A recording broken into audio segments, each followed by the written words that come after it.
don't teach you anything, and we don't tell you anything here.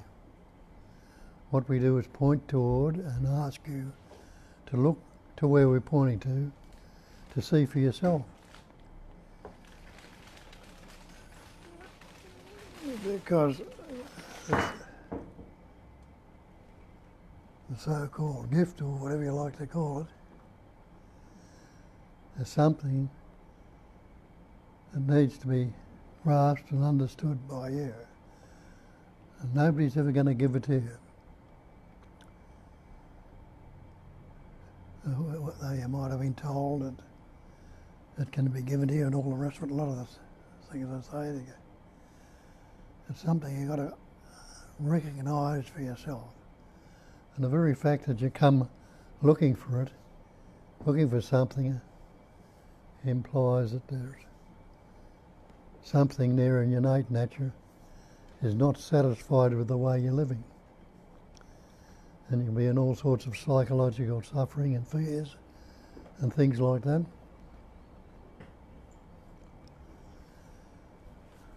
And that's what we try to point you toward and ask you to look and see for yourself. And you'll find it's very simple if you can grasp it. But we're so conditioned to a lot of the beliefs we've taken on board and continually reinforce that we don't. It's hard to look along these lines from the way we've been looking, constantly in the mind and through other people and everything else. It's nothing in you we point to. You'll see it's the base of all the ancient traditions. All the different religions are based on it. That is the idea that there's a God, and that God is one God. In Hinduism they call it, they have five factors for it: Satchit, Ananda, Nama, Rupa. But they've got thousands of different names for this God. And so every religion will have a different concept of what they believe this God is. But basically, they all tell you it's only the one. God is the one. If it's one, if it's the absolute, that one, can you be anything other than that? Because it doesn't mean you and God. It means God is the one, the so-called creator, sustainer and maintainer of everything. And they put that label God on it, and that's the term that people in all the different traditions use, and you all get different concepts and different ideas from it. But miss out on the simplicity. When they give the 5 factors in Hinduism, that's one way, and there's plenty of others. Say, the 5 factors are Sat, Chit, Ananda, Nama, Rupa. Sat is existence, Chit is consciousness, Ananda is bliss or loving to be, and the Nama Rupa is the name and the form. And have a look at that. Anyone who is not existing right now, and you'll say, no, I am existing. Anyone who is not conscious or aware, no, I'm not unaware, so I must be aware. I'm not unconscious, so I must be conscious. Anyone who is not happy to be, no matter what's going on in your mind, you'd rather be alive than dead. So you are that Satchit Ananda Nama Rupa already. But when we believe we've got to become something or try and get it and go on a search, you see the impossibility of that. Because where would you be looking for it? You'd be looking for it in the mind, trying to find an answer in the mind. Through the next book you read, the next satsang you go to, or the next talk you hear or whatever.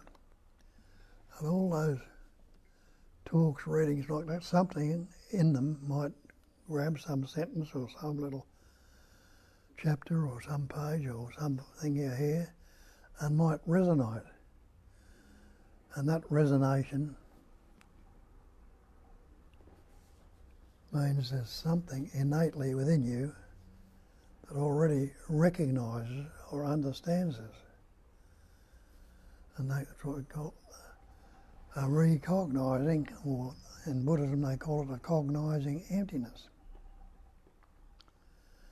And we think we have to cognise or that emptiness. But it's the emptiness itself that's doing the cognising.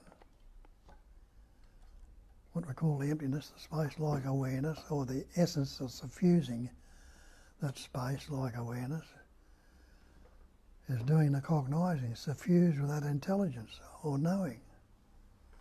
And it's not some old guy up there in the sky or anywhere else. It's that's natural energy is suffusing everything, every particle of this manifestation. And the Buddha made the statement that it's a cognising emptiness, and he said emptiness is form, meaning that emptiness is patterning, shaping and forming everything in this manifestation. Everything. There's nothing you can postulate outside of that space. No word or sound or voice or noise could be outside of the silence. It's all contained within the emptiness. Emptiness is form, and he pointed that out when he turned it around the other way and said the form can be nothing other than the emptiness. So you and I, the trees, the flowers and everything are forms. So we are actually the emptiness. So in those few statements I made, I pointed out clearly to you that that is all there is, and you are already that. And that's the Mahavakya, or the great mantra, I am that. And you realise that innately you know that in your language. Because you don't just say, that's the chair, that's the carpet, that's the tree, that's the flower, that's the everything out there, that's the birds, that's everything is that. But what's differentiated it? We put the labels or the words, chair, flower, carpet, you, me, everything which is already that. It's one, and they say it's one without a second. This non-duality is one without a second. It's not two.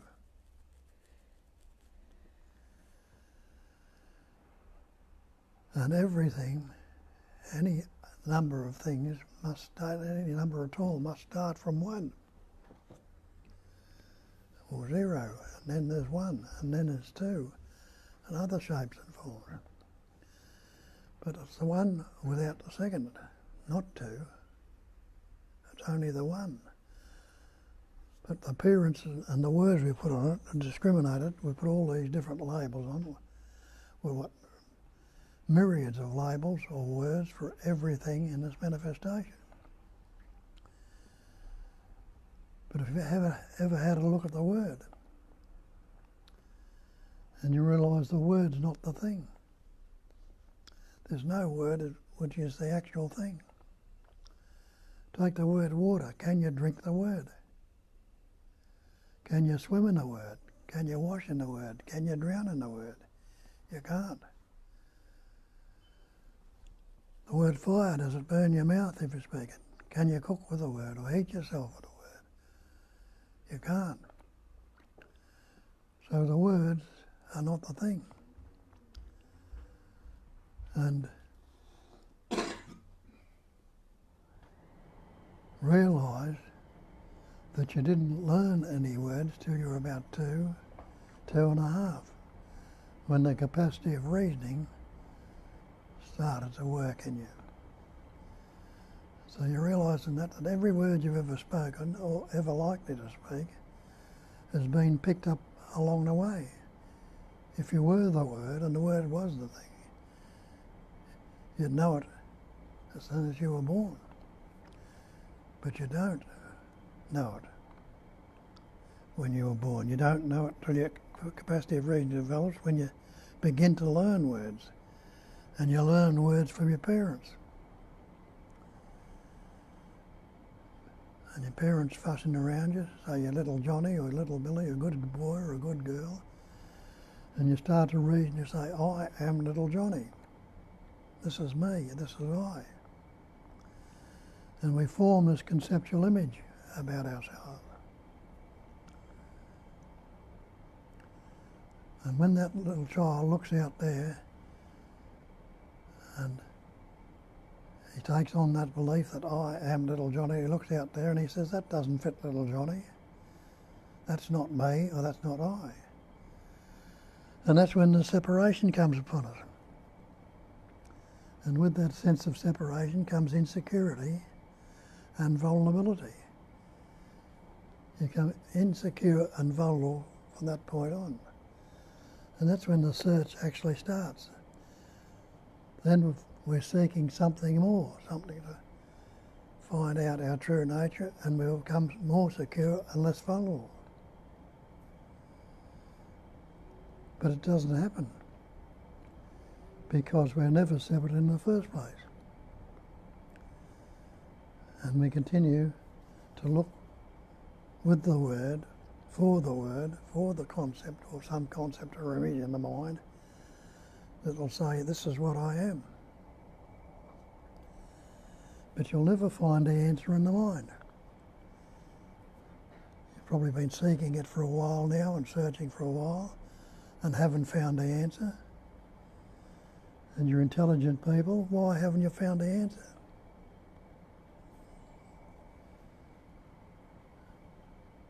And it might dawn on you, well, I've been looking for the answer in the mind.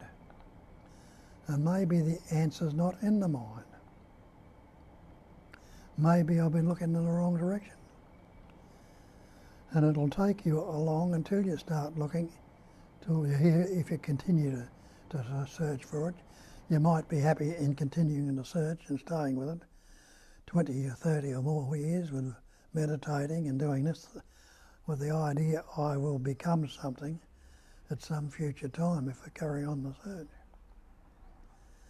But becoming is not being. And look at what you are right now. You call yourself a human being. And you call God, if you believe in this thing called God, a supreme being. What happens if you take the word supreme off and take the word human off and try and separate the beingness in this room right now? And you realise that's all there is being. Can you negate that beingness that you are? You can't negate the being that's there with you, that you say. And you can't, and you know that everything else is that being also, because like the that we talk about, that is a chair, a being, that's being a chair, it's being the carpet, it's being the tree, it's being the flowers and the fruit. Everything is that beingness. And beingness will never become, because becoming implies a future time. And that's another thing we must investigate. We must investigate time. When you look at time and realise time, you'll see time is a mental concept also. There is no such thing as time. And question it and have a look. We've got the idea of past and future. But ask yourself this, is there a past if I don't think about it? And when you have a look at that, you'll say, without a thought, can you say there's a past or a future? And pause a thought and see, what's wrong with right now if I don't think about it? You can't say there is any such thing as a past if I'm not thinking about it. And the same with the future. Is there a future if you don't think about it? You can't say there's any future. But you'll say, I was in the past. We're so in the habit of going back in the past. I was in the past. Well, have a look at that. Try and live a moment ago. Try and live last week or last year. You can't go back and live it at all. You can't go back a moment ago and live it. But you can recall it. You can recall it from your memory. And the only actuality you're giving it is when you're recalling it. If you don't recall it, it's gone. Same with the future. You can anticipate an imagination, imagine the future, what you're going to do when you leave here or next week and all the rest, but you can't live a moment in the future. And have a look at this concept now. People say you've got to try and stay in the now. I'll try and get out of it. Because when does now begin? If you try and grasp it, you can't grasp it. To say, I was now 20 years ago, that's stupidity, isn't it? Because stupidity is not now, never. Or I'll be now next week. You say now, try and grasp it. Well, you can grasp it right now, and even as you're grasping it, it's ending. And even as it's ending, it's beginning again. And even as it's beginning again, it's ending again. So you see, it's spontaneous. It has no duration. And that's what time is duration. For you to get here to there or somewhere like that takes what you call time, duration, seeming duration. But every moment is spontaneous. What do we call a moment? It's not even a moment. It's all spontaneous. And it's always ever fresh and ever new. It's always this immediacy, fresh and new. And that's what they pointed out in Buddhism. They'll call it non-conceptual. Non-conceptual means without a concept, without a mental construct, without a thought. Ever fresh. Ever fresh means it's ever right here in this moment, fresh and new. Again, I use the term moment, but there's no such thing. Ever fresh. Presence awareness. And it is this presence that you are, and the awareness of that presence. Anybody who's unaware right now? No, you'll say, I am aware. And what are you aware of? You're aware of being present right in the moment. So that's what you are, this presence awareness, which we put labels, words and concepts on. And when did you begin? You'll say, I began at birth. But can any one of you actually remember your birth? You realise you can't remember your birth at all. Purely and simply because you didn't have any words, you didn't have, your brain was formed when you first came out, but it hadn't learnt any words or any activity. So you can't say you were born without the words, without the thinking, without the label. When did you begin? You began at birth, but you can't say it. Well, we'll go back and have a look. We'll go back as far as your father and your mother. You can go back further if you want to look, investigate it yourself. That animating life essence that you call your father, I say the animating life essence, the same animating life essence that's living here right now, enabled in that pattern through the prana, through the air he was breathing and the food he was eating, a little microscopic particle to form called a sperm. And that sperm was suffused with intelligence, innate intelligence, because it knew what to do. And the same animating life essence in your mother enabled in that pattern another microscopic particle called an egg or an ovum to form in that pattern. And that ovum was suffused with intelligence. It knew what to do, just the same as all this manifestation. And every cell in your body is suffused with an innate intelligence, knowing what to do. Intelligence is just an activity of knowing, a vibration, a movement of energy. So what did the sperm do? The sperm swam to the ovum, it knew what to do, and it penetrated the ovum. And when those two, that sperm and ovum came together, what happened? That cell doubled, redoubled, and the little embryo, the little fetus began to form. What were you doing about it then? if you think you're running the show as this person. You realise you didn't say, well, I better grow a hand or an eye or a heart, you know. You didn't, because you didn't know anything about those things. But the innate intelligence knew to form that pattern. And formed you and grew you and is still living you in this moment. But we thought we've lost sight of that. We've taken on the idea through the words we've learnt and the things that we are this person. We've learnt the word. Every word you've ever spoken or ever likely to speak has been learnt. It's been picked up along the way. And you could be learning new words to this day because there's a dictionary full of words and we don't know them all. And I'm forgetting a lot of words. I'm getting old at the stage where I'm forgetting a lot. But every word we've ever learnt was picked up. And it wasn't until about 2.5, you were living without the word, showing that you can get along quite well without the word. But at 2.5, we've learnt word, and we learnt those words from our parents.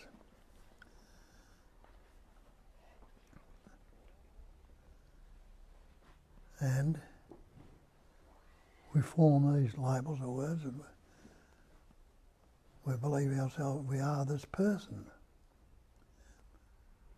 this individual, this separate entity, this person. Now where did that word person come from? Come from an ancient language called persona, the mask. So what's a mask? The mask is the conceptual image we've got about ourselves. An image of thoughts, concepts and ideas. I'm Bob, the Australian, the good fella. I'm not so good. I've got low self-esteem or I'm fearful, I'm anxious. A conceptual image. And it's a dead image at that. That's what we don't realise. We're relating to a dead image. It's based on past events, experiences and conditions. It's not based on what is right now. Because to translate what is right now in words, you've got to bring words into it. But we're relating to this dead image. And the dead image can't keep up with life. Life is constantly ever fresh, as they say, and ever new, spontaneous. So we're trying to catch up with life all the time, and this is where our psychological suffering comes about from. Our anxiety, stress, grief, emotion, unhappiness, guilt, shame, remorse. Fleeting moments of joy when the mind is out of the way. A sense of well-being, a sense of presence comes about. But mainly go back into the thinking because this is what we were conditioned to do.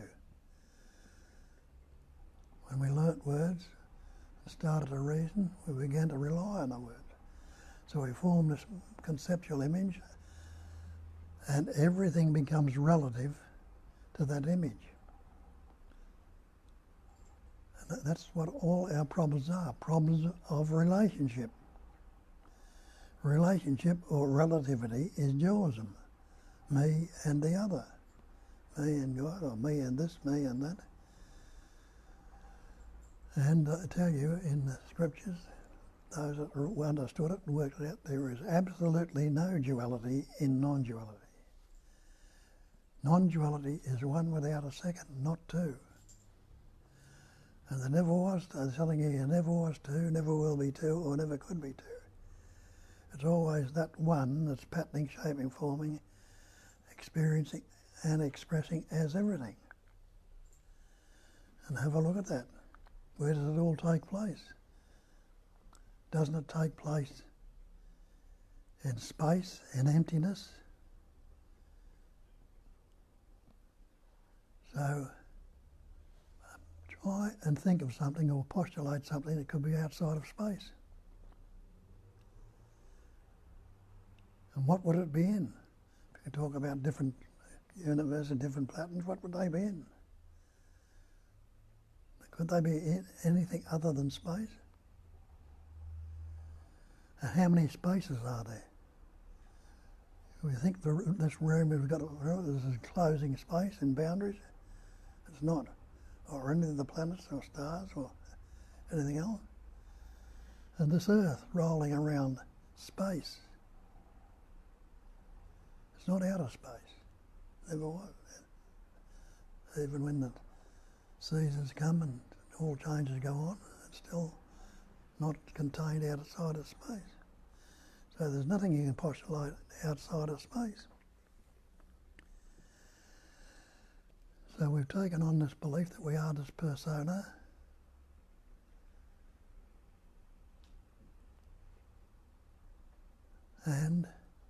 or this body-mind entity.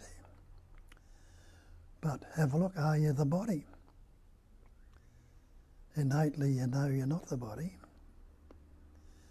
because you say my body. If you were the body, would you say my body? You wouldn't, you'd say I body. But you say my body, so whose body is it? Is it this conceptual entity's body, this persona, this mask? It's a dead image based on past events. Or is it really that life essence itself, which enables those words to form and express for you? But now they've made the mistake of saying my body. We're relating it to me. Who's the me? Or what is the me? It means there's something there that is saying my body, just to say my house, my car, my coat. You know you're not the house or the car or the coat. That belongs to the same essence that you are, but we take it to be this person. This, when we say the persona, we say myself, instead of saying it's one self. And that's what they tell you in the scriptures as well. There's only one Atman. Atman is the great self. It's not a personal soul. It's the one self that's self-shining like the sun, self-aware, self-knowing, self-seeing, self-tasting. It's the one self appearing, patterning and expressing as everything. And it's using all these pattern shapes and forms, like you, me and everything, to express through. Express through and understand and know them. But in that expressing through it, we take it to be me, my personal experience, my personal this, my personal that. Not realising it's the universal essence expressing through you. It's enabled the recognition of all these pattern shapes and forms to happen. See that? So you recognise from that me is the cause. When we learn words, you can't do much with I or me. What do? We add to them events, experiences and conditioning. Things that have happened to us are added onto it. Like I'm Bob, I've had a traumatic childhood, or I'm fearful, or I'm anxious. All these things are added onto it to give it some shape and form. What can you do with I, the word I of itself, without adding anything to it whatsoever? It's just a sound. It's nothing at all. You can't do anything with the sound. It's a vibration that comes and goes. So to give it some seeming substance, we've added onto it all this conceptual image. And that image we call a reference point, because we're constantly referring to it. The self-centre. It's the self, it's the core of me, we believe it to be. And it's the ego. They're different labels that mean the same thing. Reference point, self-centre and ego are this believed in centre that we're referring to and relating to as me or mine. So you see from that me, to relating to this me all the time, I like it, I don't like it, it's good, it's bad, is the cause of all my psychological suffering. Because it's only me that can be angry. It's only me that can be unhappy. It's only me that can be fearful. Only me that can be jealous or envious. So me is the cause of all my anxiety, my stress, my guilt, my shame, remorse, my fears. They are the effects of the cause, me. And isn't that what so-called karma is? Cause and effect. But what happens if I understand the cause to be a fiction? And I just ask the simple question, can there be an effect if I'm not relating it to a cause? Well, try it out and recognise. If you're not related to a cause, what effect can there be? If you're not relating fear to the cause, me, can there be such a thing? Or anger to the cause, anger to me? What's it just going to be? Sound or noise or feeling, sensation that'll come up and move on if it's not being related and attached to the conceptual image, I or me. So it doesn't have to be that way. It can be, and it is. Well, we're not taking any notice of it. We're going along our merry way thinking we're going to become something. We've recognised our beingness, but we think because our beingness is split into this persona, this conceptual image, we've got to become something. But becoming can never be being, because becoming will seemingly take place in some future time. So, and what's wrong? What's going on in this future time? In this nowness, there's no future time. It is being. You already are that being. And you're not going to become anything. And they tell you again, you'll never get peace of mind. We think we're going to get peace of mind. But you'll never get peace of mind because of the nature of the mind to vibrate. And the ancients tell you that also, the scripture, when they call it the peace that passes all understanding. That means it can't be grasped with a concept. It's not the peace of mind, it's the peace that passes all understanding. And you see that if you ask yourself what's wrong with right now or don't think about it, and you can't say it's good, bad, or you can't say a word about it. There'll be a recognition that there's nothing wrong or right in this moment.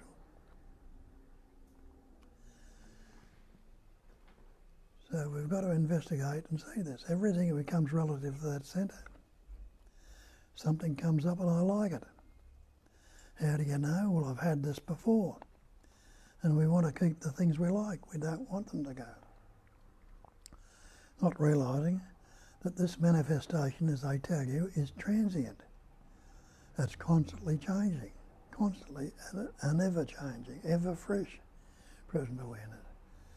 You mightn't realise that, but that body you walked into this room with is not the same body as there right now. There are hundreds of thousands of cells dying in it right at this moment. Right at this moment they're dying and being replaced. And each cell is fused with that innate intelligence energy. It knows what to do. A liver cell is not going to become a kidney cell, a heart cell is not going to become a skin cell or a brain cell. Every cell, the innate intelligence suffusing it knows what to do. And that's what this body is made up of, thousands of cells. We take it to be one body. We don't say each cell is a separate, though it is a separate individual. We don't say, why doesn't one cell know what another cell is doing? Well, it does to a certain extent when they're working in unison. When they work together, one acts from the other.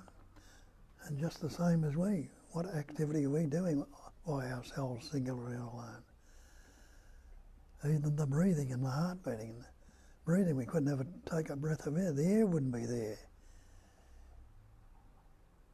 without us being alive. The fire, the water, and all these things that we can't say whatever, they all work in keeping this body alive. And each cell has its job to do and knows what to do. And it's doing it naturally and effortlessly. And when it's no longer necessary or it can't do it anymore, what happens? It dies and is replaced. When it breaks down, where does it break down to? Where does anything break down? If this earth were to blow up right now, to 1 million particles or more, so, into atomic particles. Would there be one particle lost? Where would it blow up into? Would it all be in space? But you couldn't call it an Earth anymore, just like there are many planets out there now imploding, exploding and blowing up. You couldn't say it was an Earth anymore. But there wouldn't be a particle that lost. Because what could you take outside of space? Where would it go? And just like the water in the river flows down, where it becomes it's up in the sky, comes down as water, gets in the earth, flows into the river. And where does it merge? Merge back into the ocean. Becomes back in the water again, and the cycle goes on. But you take a bucket of water out of the river, that bucket's become stagnant. The water in it becomes stagnant, and the river has left it behind. And that's what happens with us when we fixate on the word, on the concepts and the ideas. Life leaves us behind. And we're stuck behind the 8 ball, trying to work it out or reason it and become something constantly and suffer accordingly. All suffering is sensations. Sensations happen in the mind, thought, feeling and emotion. Just the same, take the analogy of out there in the universe of steam, water and ice. They're all the same thing, different aspects of the one. Steam is very subtle. Water vapour, you don't see it until it condenses a little bit and becomes steam. Then it becomes water, less subtle. And then it becomes ice, solid or matter. Ice or snow, become matter. So the same with thought. Thought's very subtle. There can be thoughts going on that you're not necessarily bringing to mind at the moment, very subtle. Then they become a little bit stronger, they become feeling. And that feeling is a sensation and becomes an emotion. And what have we done with the sensing? When the feelings come up, we've labelled it. This one's anger. Parents told us, you're in anger. This one's fear. This one's stress. This one's guilt. This one's anxiety. Now when those sensations come up, instead of seeing them fresh and new, we put the whole label on it.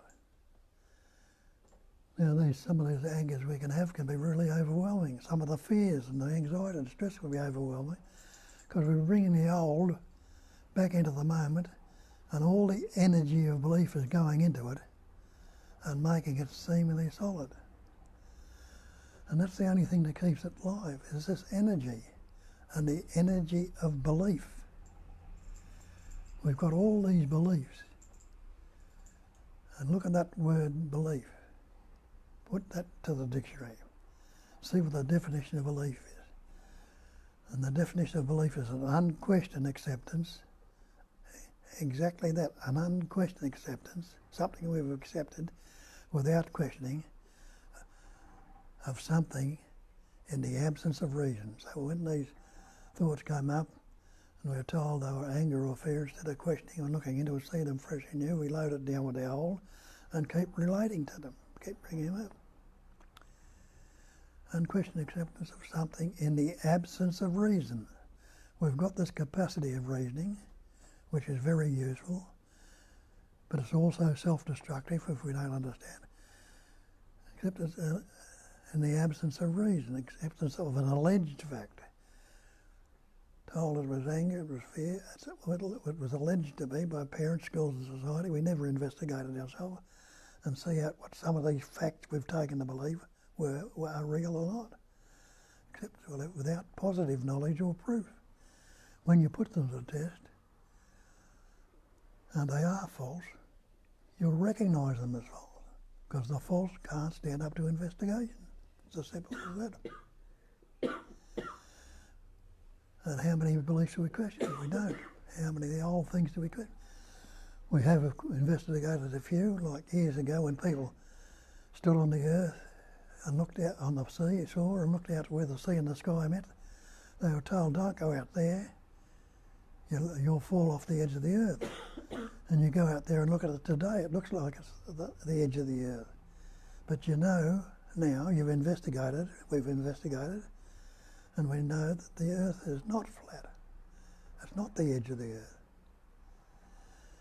You go down to the ocean, I'll say, get me a bucket of blue water out of the sea. You'll laugh at me and say, don't be stupid. You'll know you'll never ever get any blue water out of the sea because the water's not blue. It never was blue, it never will be blue. We know that, we've investigated, but some people might still believe it because they've never investigated.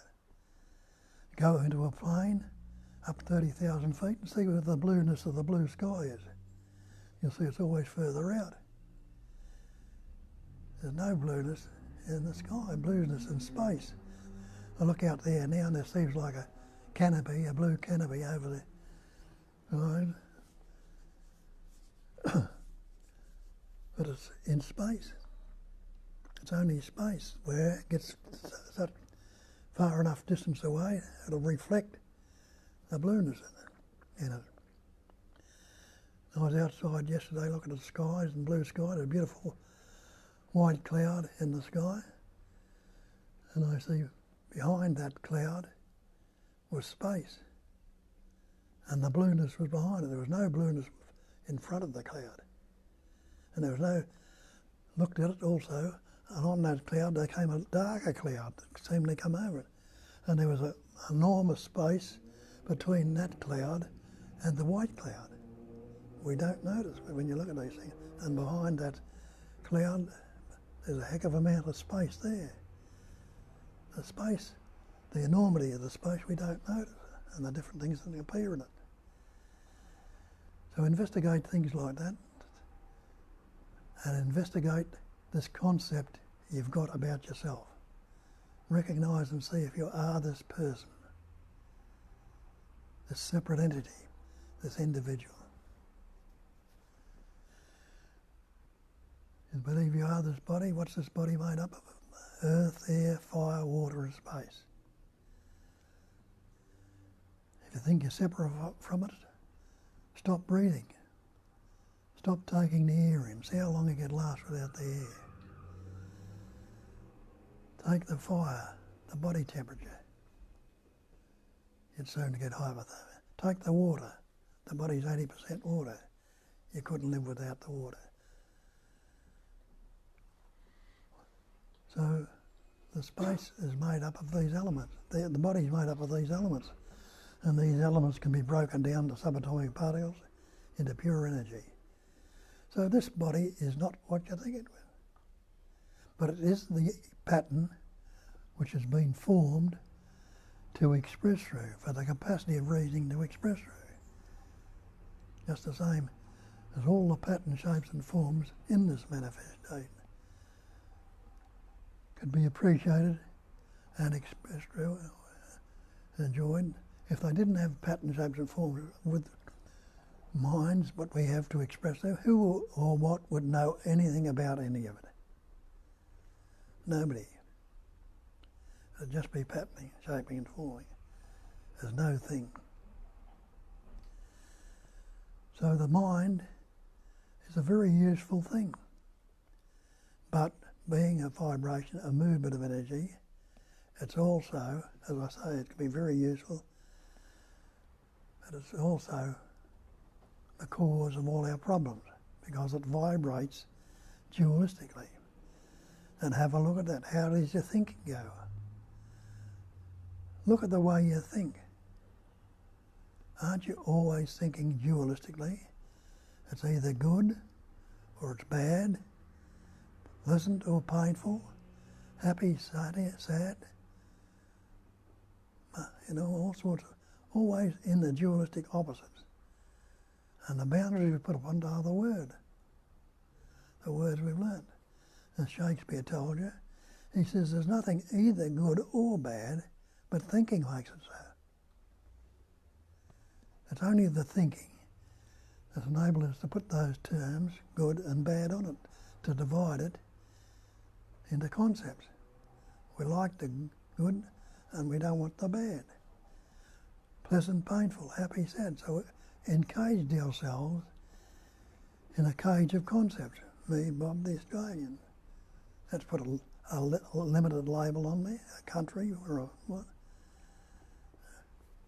I'm not good enough, or I'm fearful. There are boundaries and put it myself. How I know I'm not good enough, or I'm fearful, or anxious, without the word, without the label. So put all these boundaries upon me, and beating ourselves up with the word, and fixated, and our problems come from that. And we point out the word's not the real, and point out these things. And you're not the word. Because take that life essence out of that body. What do you got? You got a corpse. And before that corpse starts to break down and rot, that corpse, without the life essence, has got eyes, it's got ears, it's got heart, lungs, mouth.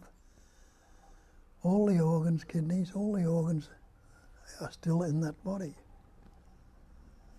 But they're not a bit of good to you without the life essence. Just like a computer's got all that information in it. But what good is it if the power's not turned on? Not a bit of good to you at all. So you see, what you are is the life itself. And it's the same life that's patterning, shaping, forming and functioning everything, every seeming thing in this manifestation. Everything is that same life expressing through it. And Christ told you that when he said, I am the way, I am the truth, I am the life. Wasn't setting himself up as something greater. He's saying the same thing as you and I can say. Not talking about himself, we're talking about that sense of presence. How do you know that sense of presence? It translates through your mind as the thought I am. Without that thought I am, could you say anything at all about you? That thought I am is allowing, in other words we've added to it, I am the way, I am the truth, I am the life, I am this, I am that. But that sense of presence is the label we put on that very life that you are. And Shakespeare and Nisargadatta tells you that nothing can trouble you except your own imagination. Now that's very true too when you investigate later. Break that word imagination down to image in, imagine. Know what an image is? Of course you do. You look in the mirror and what do you see? You see reflections in the mirror or images in the mirror. Now, you can't say those images are not there. Any mirror you look in will be full of reflections and images, totally full of them, and there's no space for anything that's out there other than the mirror in the mirror. So you can't say those reflections are not there, but go up to the mirror and try and grab a reflection out of it. All you'll do is grab the mirror. You can't grab it, you can't say it's not there, because it appears to be there, but to try and grab it, you can't say it is there. So you can't say it is there, you can't say it's not there, but it appears to be so. Those paintings on the wall, there's images in those.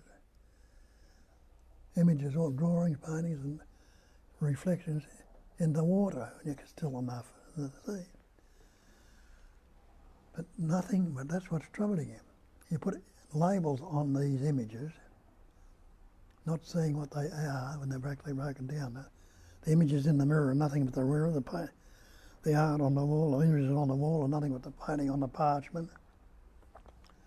All mental images, which we take to be real.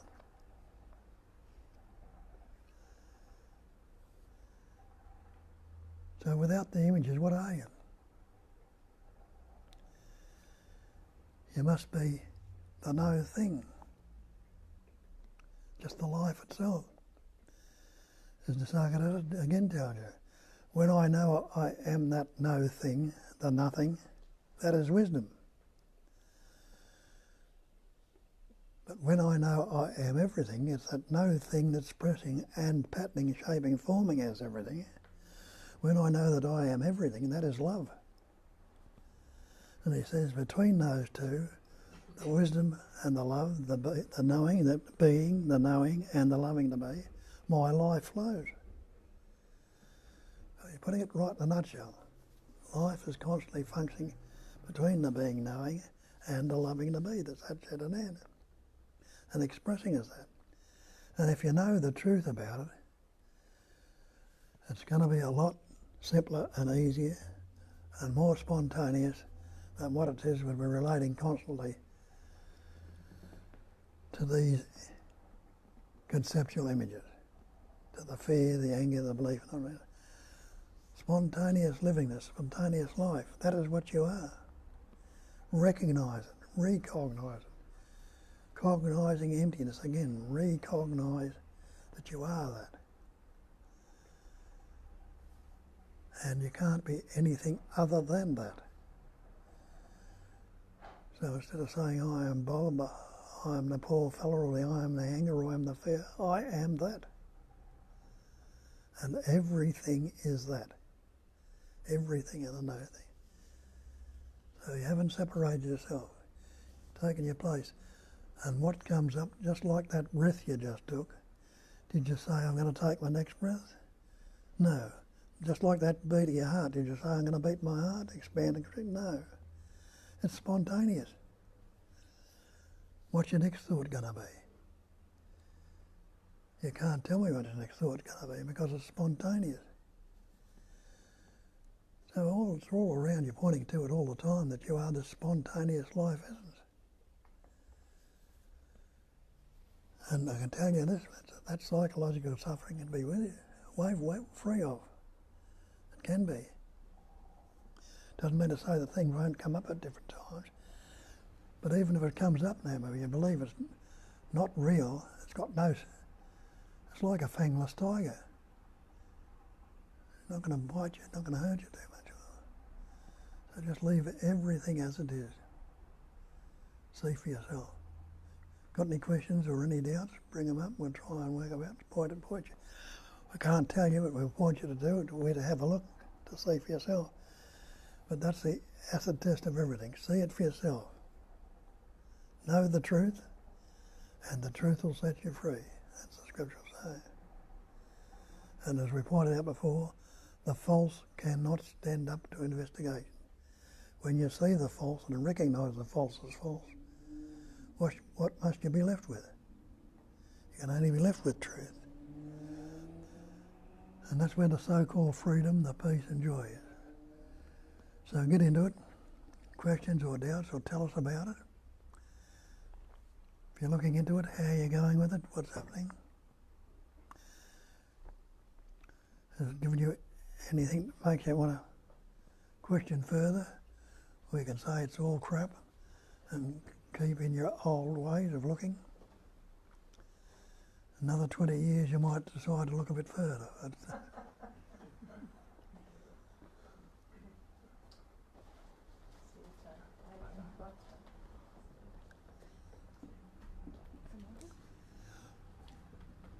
You didn't get the chance to answer all those questions. Oh, look, I'll be sending you an email.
No questions, no doubts. Bob, you have succeeded. You have succeeded. Nobody has questions or doubt. Everything is clear and obvious. Yeah, it is actually. If we look at we look everywhere. Bob was saying that the emotion is not separated from the environment. The cell in the body is not separated from the rest of the body, and we are not separated from the air we are breathing. So the separation is purely conceptual. So it's easy to understand it on the conceptual level because it is quite obvious. But how to experience it? Sometimes there seem to be a bridge, seem to be a gap to be closed. That, okay, I know it, I can see it. Even, the biology, Bruce Lipton, the very, very sweet man who is a scientist and who actually studied a cell. We all know about the stem cell therapy right now, but when he was starting, it wasn't that popular. He discovered that if the cell is put into a different environment, it becomes different cell. So basically, everything is completely connected, completely inseparable from the environment. People from certain culture, when they are put into different culture and brought up as children, stop, baby, go away. they would become someone else. It's basically there is no gap. We can see how event cannot be separated from the. No, I'll just have to stop him. You continue. Fantastic. Go.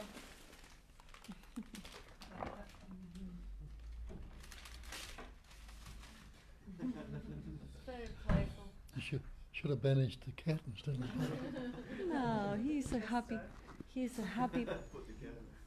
playful demonstration of the joy and peace in that house. He's just by his. They evolve by being curious. They evolve like us by curiosity. That's in my dog all the time. Although it's a little bit, but Yeah, and those. that's how I see. It's curious and look what is there, what's in there, what's in there. Otherwise, it would be just stagnant, as you said. And as I learned myself.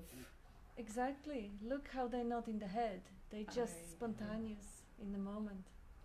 I was, I think, awake for about a year and a half, roughly, and I miss that love Oh, so much. I can put it in the words. yeah. It's beyond our real world. Yeah, but it's never far away. If you experienced it on daily basis, then you know that it's never far away. It's just that sometimes it feels like there are clouds obscuring it, and those clouds are conceptual thinking, the me, the obsessing about myself. Where is it? I want it for me. That's the overlay of the narrative. If there is quiet, if there is no talk in the head, that peace and that love is never far away. It's almost as if you look at the storm on the surface of the ocean, when you go a little bit deeper, the current actually goes down very, very quickly and is totally peaceful in the depth. But on the surface is storm, and that storm is the constant interpretation when mind comes and translate everything. Oh, how is it relevant to me? What am I going to do about that? What am I going to do next? And all that self-concern that comes up with it, it completely clouds that beautiful, spacious sense of belonging or sense of non-separation. But if you stop thinking for a moment, do you have, like you had it for 1.5 years, but when you stop thinking throughout the day, do you have moments when you can feel that peaceful, blissful sense of togetherness? Sometimes I can, sometimes I am trying on the daily basis to feel it. Sometimes I cannot really reach it, to be very still to find that. Sometimes I feel it a bit if I pray, go a little bit deeper and deeper. But mostly now I'm struggling, and I feel like life is not pleasant anymore. Yeah. And Gosh. Yeah. it's so sad when Mm-hmm. I feel this great. It's such a lovely picture of ocean of love Yeah. that we are surrendered with, and we just cannot reach it. Or very, I don't know how to say it. Yeah. It's here. Yeah. It's somewhere very close. I still Mm. feel it around me often. Mhm. But something it's between me and definitely I did something wrong to Yeah. have this separation. No, this is not you. You didn't not? do no, you didn't do absolutely anything. That separation is a default position of the mind. It is actually called a default network in the brain that fires the narrative and brings that sense of separation. You are that peace and love. And then in that peace of love, that space which you are, there comes that narrative, that image, that idea of separate little me. And that separate little me is an obscuration. This is exactly what stands between that spacious, loving awareness being presence. So this is impossible situation because that little me can never get and dissolve itself into the ocean because that little me is exactly what prevents it from happening. That is the storm. So the storm on the surface cannot become the peace. It is really, and the more you struggle, that is the paradox, that is the horrible thing. The more you try, the more you fight, the stronger the me, and the further away you stray from the truth. The secret is you are that love already. You only dream that you are not. You only dream that you are the person. So now the waking up is waking up from the dream of a person into your true nature of being love. So you know, because you've been that for long enough, so you know that was home. You know that was something totally natural. And it still is. It's just that little idea that stands between you and that home. That idea is that you are the separate self, caged in the concept, trapped in the body-mind, confined in that suffering. But this is only a dream. This is an idea. You're not that. You can't be that. Look how your body cannot be separate. It breathes, it exchanges waters, fluid, it responds to the environment. Even your thoughts are completely, constantly connected with what is happening around. I, as Bob said about belief, Yeah. I think changed a bit my belief after, since my vibration went down again. I think I did have some conflict, my old habit with my sister-in-law over money, and I think that might have attracted some forces of the darkness, which I think it's a real lesson for me to learn, because as we all don't realize how easy it is to lose it, because now I read on, and it's very logical.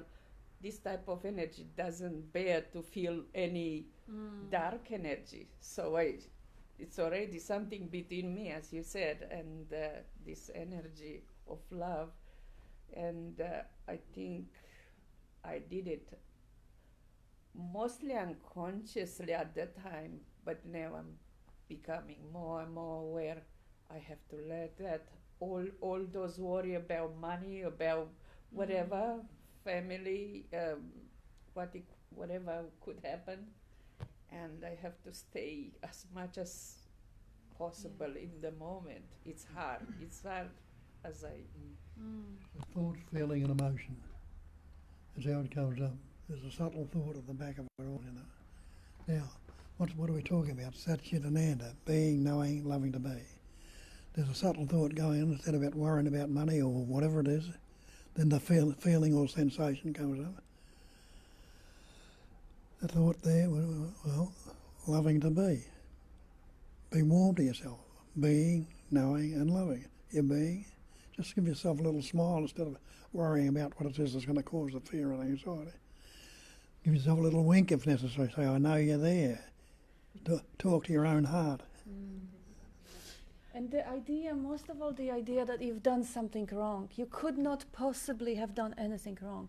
There was a guy who did the research on people who woke up, to 1,200 people, Jeffrey Martin, and I think if you know Rondine, maybe you know Richard. No.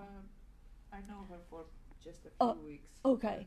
I don't know very well. But look, this guy, he was doing a research, and as a byproduct of the research, he got a lot of emails from people who had experience similar to yours. Some of those people were in a clear seeing, completely inseparable for 20 years.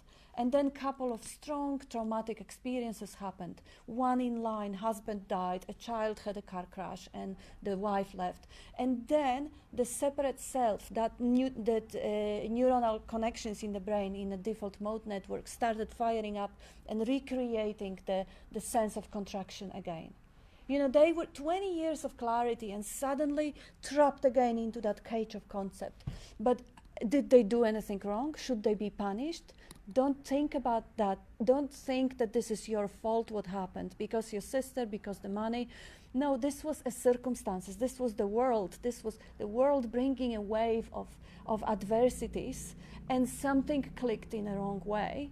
But it doesn't mean that you've done something wrong. Like Bob says, be warm towards yourself. Have love and compassion towards yourself. You, as the person here, you've lost the most precious diamond of the freedom. How could you even punish yourself now for this? Just give yourself a hug and cry and keep looking, because that person, it feels that this is who you are right now. But you are more than that. You are okay, that body and that mind and that past and everything else, but you also, the space in which you're breathing, you also the whole space of seeing. Like if you look at the objects or you hear the objects, can you separate yourself, the one who is hearing, from the sounds? If you look into it, you can't. So you are the whole space of hearing. It's really interesting about hearing. Yes. I'm so sensitive to hearing since then that any noise or anything, this might have stopped it as well. In the next bedroom, I have the family arguing and fighting, and all that worry, I just, and I hear it so loud, it seems like every noise. And that turns me a bit angry, but I just have to remind myself, I have to stay calm, really calm, no matter what I do or what I hear. So I cover my ears, I plug my ears sometimes to cut a bit of this noise, not to be all with the noise, not to immerse, because it's a noise, it's not a pleasant sound like the music that will need to relax, or beautiful words will talk. So that it's absolutely fear, and it just, I feel like it's getting into me. Of course, especially if you are dealing with really difficult emotions, if they're arguing and fighting, that's very difficult. For me, I think the easy way to contemplate on that is to actually, instead of blocking your ears, try to see how they're actually expressing love. You know, if your mother and let's say your sister or your father or whoever, the two people arguing, see how they really want good for themselves. Sometimes, this is what Nisargadatta also, I learned it from Bob's teacher. He was saying everything is love. Sometimes that love feels misguided and it feels like selfishness. It feels like self-centeredness, like I will kill you so I can steal from you. But this is still love, it is self-love. That self-love is directed towards the ego. So it's not a healthy type of love, but it's still love on the core motivation. So you hear them talking, and you hear the mother being disturbed, oh my gosh, we have no money or whatever. And you could actually see how she cares. She wants to be safe. She wants to have money. She wants to be at peace. She's not doing it because it gives her joy to fight with someone. She's doing it because she is craving love. then it may, instead of judging it as, oh my gosh, this is so bad, this is killing me, this is, because I understand it, yes, the negativity, the aggression, the violence is absolutely shocking, it's horrible, and it's very, very difficult to maintain your open heart in the face of violence. But sometimes just having even a little insight into that violent situation, that, oh my gosh, these people just, they also want good, they just don't know any better, and you feel compassion for them. And if there is any way for you to remove yourself from that environment, my gosh, I hope the life will wave you the way that you will, because maybe there is another way to, to provide yourself more kind of supportive environment than this. Oh, that's really difficult. I did have some support while my family, my adults, children now are grown-ups, but they grew up with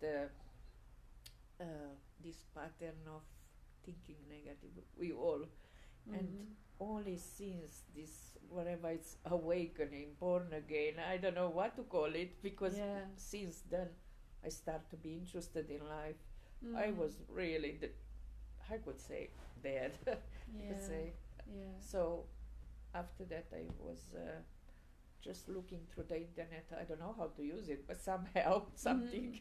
So this interesting about to see what's happening to me, and if I can help my family. But they only judge me, like thinking I have another episode of some kind of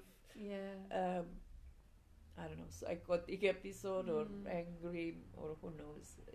We are easily to judge each other as soon as we can put a label of this type of behavior, whether it's good or bad behavior. Yeah, that's true. Yeah. And I did realize I have to look through the eyes of Christ, which he said, just, and through the eyes through the real love that I had, to look through and to feel through that. And exactly as you said, that to understand, they try to manage it in their own way. They are not bad. Like my family, I kind of also, at this time, I saw my daughter mistreating my grandson, and oh my God, I should. Anyway, it's a way, like she was in another world. I would say I understand it now, so I can put up a lot more with her behavior. She absorbed herself a lot of unkind treatment from her ex-boyfriend. So but I start to understand her, because I call it myself like I pass down my worries to my children as a parent. When we go to psychologists, they don't look at the parents. We are the problem. We are not the role models. They look at the children. They always focus on the children. I think they should look at the parents first, and then at the children. But am I right about it? Because they pass down the worries. They pass down the unkind words, their misconcepts of the world. But children have no idea about the world, and I realize we really, really, it's punishing them in such a cruel way. True. When as a parent, to this, I don't know, dualistic way. I was kind of, the last few weeks, start to think, I can't believe how heartless I was to my children, because I went to some, even to mental hospitals through things, and I still have one son very much living in the hospital. It's just part of the mental hospital unit. But when they were a bit young, the psychologist suggested, they should go to have a bit of therapeutic, I don't know what they do, this program in hospital. So to my youngest, I took them to hospital. But at the time, my heart as a mom, Yeah. sometimes I thought, but not fully. I couldn't think fully right. Like these kids only need love. Love. They crave for love, not for somebody to tell them this or that, or constantly hassle them to do the right thing, because they are not right. They are not ready, I think, to do these things, because when they are little, they're full of fears. They're full of fears. We just give them, as a parents, so many fears, many about worry, about money, about all these days you can hear all these things. And I said, what is the transgenerational curse? It's exactly passing this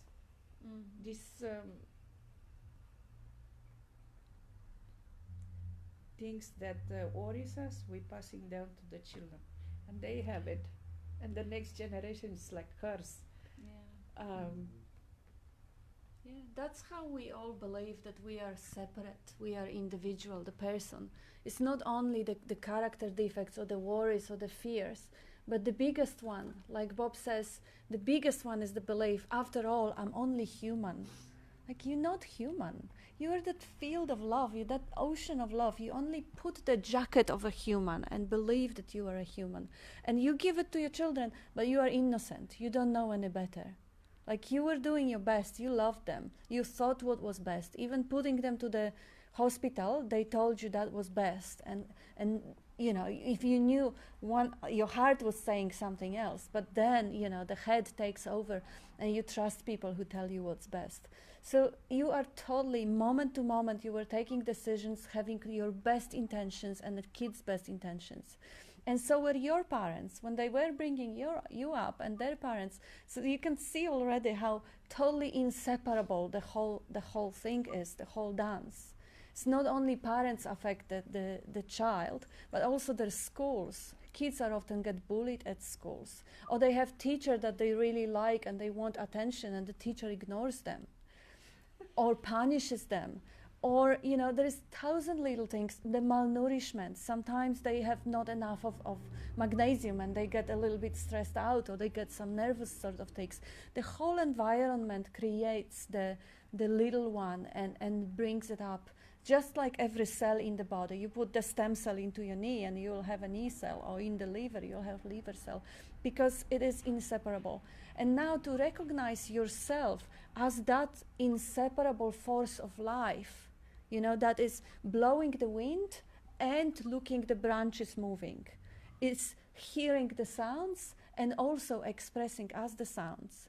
Because when you had your 1.5 years of freedom, you weren't a little separate human in your head looking at everything being united. You were part of it. You were united. So you were the unity consciousness. So it means that, and it felt right, it felt home. So that was the truth.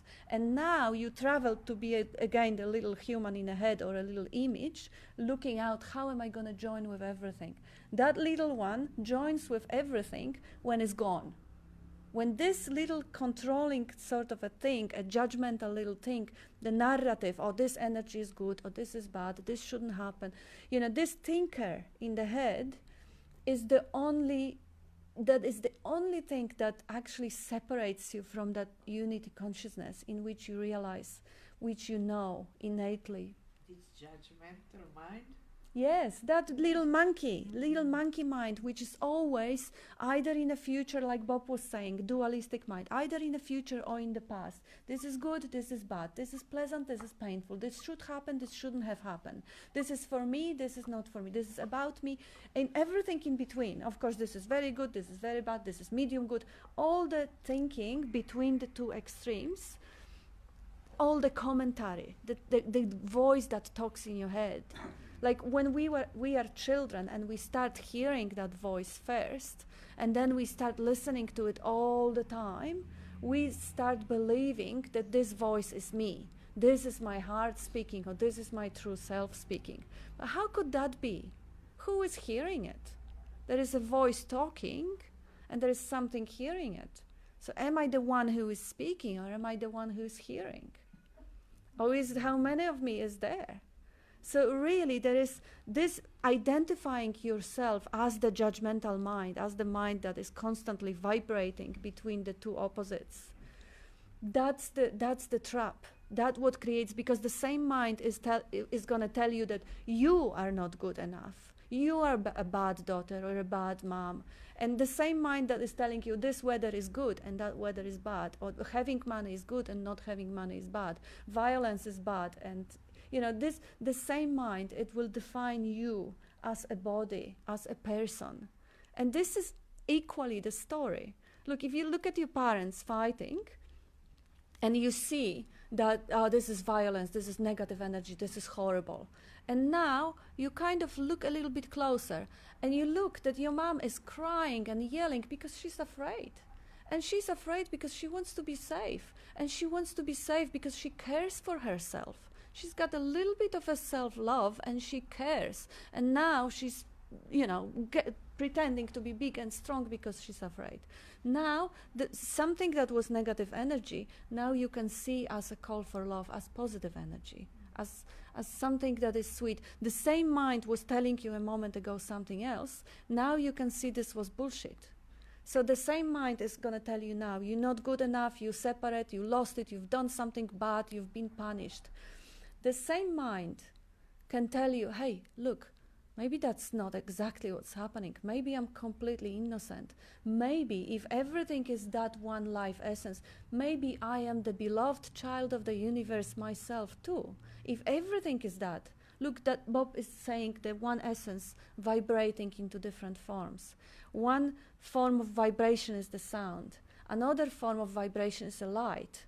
Yet another form of vibration is that, microscopic particles, or even the subatomic particles becoming electrons and becoming atoms and becoming a skin and a body. This is also a vibration. So if everything is that vibration, you're not excluded. You're not. The mind can tell you, no, you're bad, you've punished, you're worthless. But looking a little bit deeper, and you see that, oh my God, I am already a part of that one vibrating essence. I cannot be anything else, because everything else is that too. Every sound, every light, every movement, the wind blowing, the weather, the blood pumping, all of this is that. So if you, and habitually we tend to believe the voice in our head. The voice in your head is telling you that energy is bad and I am worthless, I'm doing wrong. And you believe it and you suffer. But when you see that this is just a habitual narrative, that your innocent parents innocently role modeled into you. They didn't mean to. They just didn't know any better. And you see that little monkey mind, that little human or whatever controller in the head, is just a commentary. It's just like a subtitle going on the news screen. It doesn't. You don't have to listen to it. It doesn't say anything.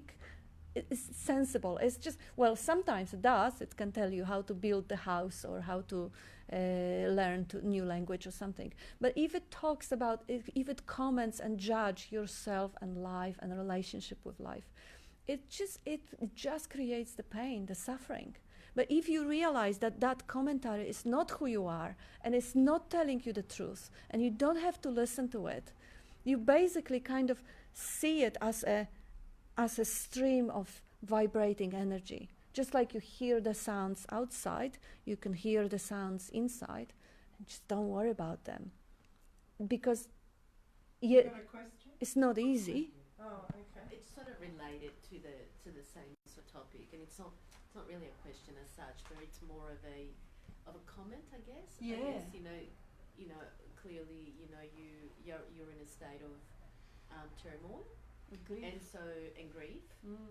And so when we hear the message that we are nothing yet we're everything, and we talk about practicing self-love, which is what was mentioned. Yeah. So the practicality of that, without buying into the human self-love, how can that be best described in a practical way so that I guess we are always reminding ourselves of that self-love, which is everything and nothing, if that makes sense? Yes, yeah. And also to know that when you have a conflict within yourself, the identification, instead of being with that oneness, which is everything, you're in the narrative, which is the image you have about yourself. That's the me, right? And that's appearing upon that presence that you are. So it's objective. So that me, all conflict arises when that me has a response to the other, whatever that other is, whether it's a person, place or a thing, right? So that image you have about yourself, Bob said at the beginning of the meeting, the image is never the real. It's a habit. And it can only work in the pairs of opposites. Bob talked about that. Pleasure, pain, happy, sad, me, you. Just know that you're not the story. You're not the me. You're the presence that appears upon it. And the functioning mind and the action figure will go on and do what it does. But you're not the story you have about yourself. And you're not the story you have about anyone else. So going back to the practicing self-love, so the practicality of it in terms of how to describe that in the best possible way, how would you do that? It without losing, yes, without buying into the story, yes. and without, and this is a dangerous thing. You don't want to rewrite the story. You know, you don't want to rewrite a positive story or negative story into a positive story. It always boils down to the recognition.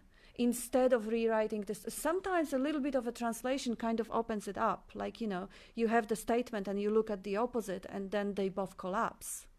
But the recognition is the key thing. Like, whenever any sort of a doubt comes up, you just pause, stop thinking for a moment, and then just in that silence, see what's going on. And you will always find out that what's going on is just sensations, perceptions, projections, narratives, thoughts, showing up, coming and going, disappearing. None of it is really essential. None of it holds any weight unless you give it to it, unless you interpret. Like sometimes, like what you were saying, you know, something happened, the fight in the family, and I did something wrong and I got punished. That's an interpretation. That's not what happened. It's like, you know, ancient people believe that if they didn't pray enough, that the rain or the thunderstorm or the night will destroy the... It is very romantic, but it's very... It's not that I believe it's Spanish. I just said I let this low vibration into me again. But did you have any choice? Did you really choose to let them in? Well, I didn't choose to let No, them in. exactly. So you're completely innocent. You didn't choose to let them in. They just came, and they, you know, the vibration took the body, and whatever happened, happened. You didn't do anything. The key... I did the thought. You didn't even do that. Did you really choose to think that No. way? Could you stop it? Because if you could, you would. Like, if I would have thought, oh, my dear sister-in-law, she did what she could, her best. If I would have thought that positive mental state, I don't think I would have let these vibrations, I mean, my high vibration to go there. you're totally right. And why didn't you have that thought? Because it's not up to you. Recognize that. If you had that positive thought, you wouldn't let that vibration to happen. But that thought didn't come. Where do thoughts come from? Why this thought didn't show up? Because of your conditioning? Because your parents didn't bring that habit into you? Look, you are completely innocent of not having a thought when there is no thought. Like, you don't know what is your next thought gonna be. I don't know what's my next thought. Bob doesn't know what his next thought gonna be.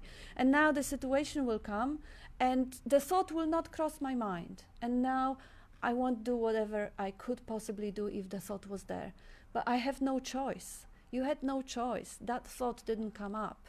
Not because you are bad, but because it didn't. Just the same way as this tram didn't pass right now. It just, the sound didn't come up, or the magpie didn't sing. It didn't sing. It's nothing, it's nobody's fault. Can you see that? Because you don't want to blame yourself for something that you didn't have any power over.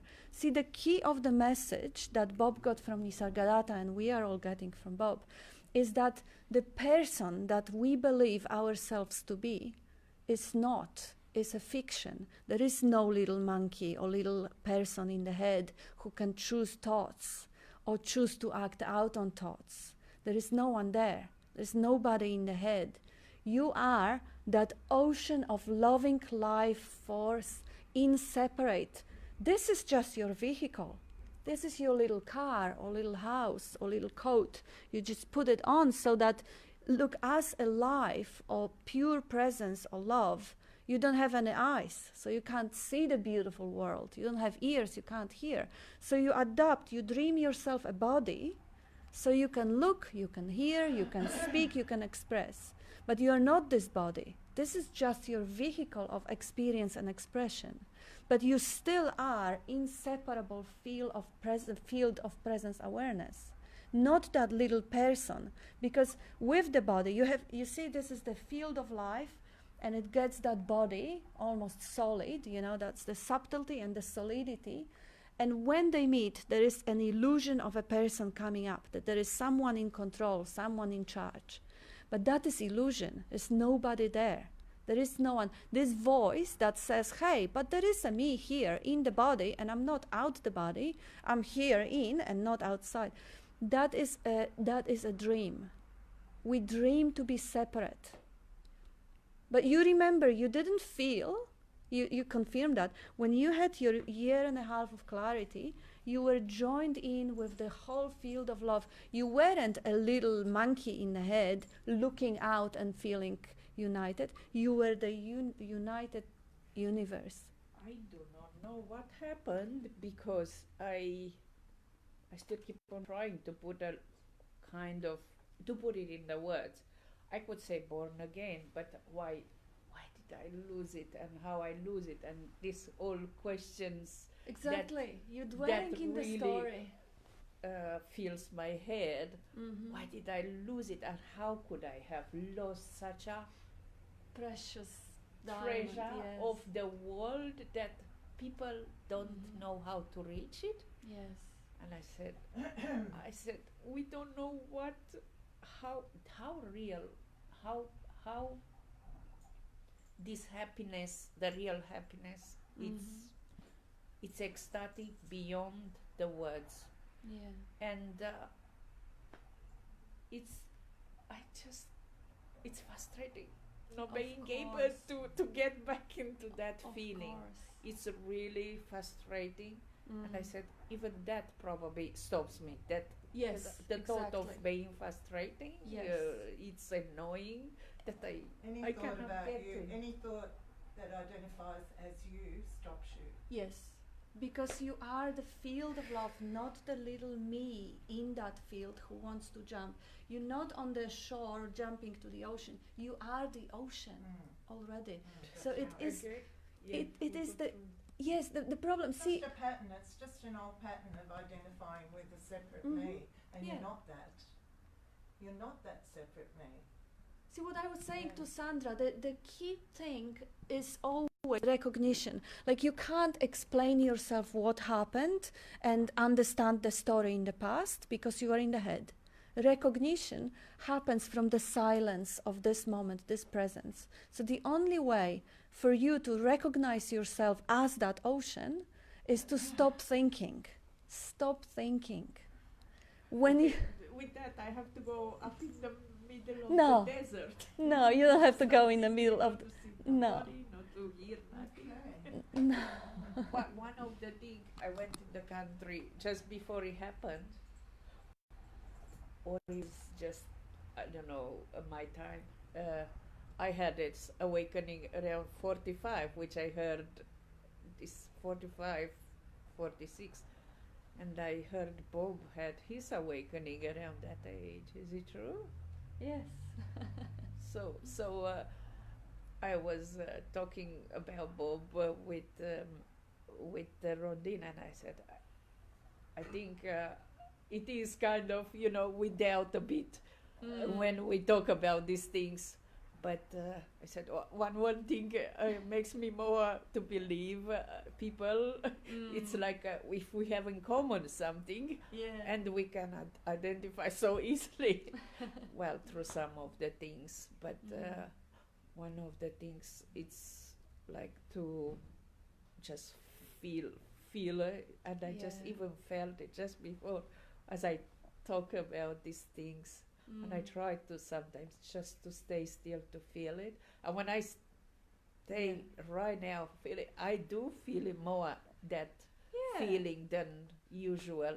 And I know when I'm around some people without their mind in other places, it means we are here. So I think that helps a lot. I can feel it. Trust me, it's never far away, and the only obstruction between you and that field of freedom is the you.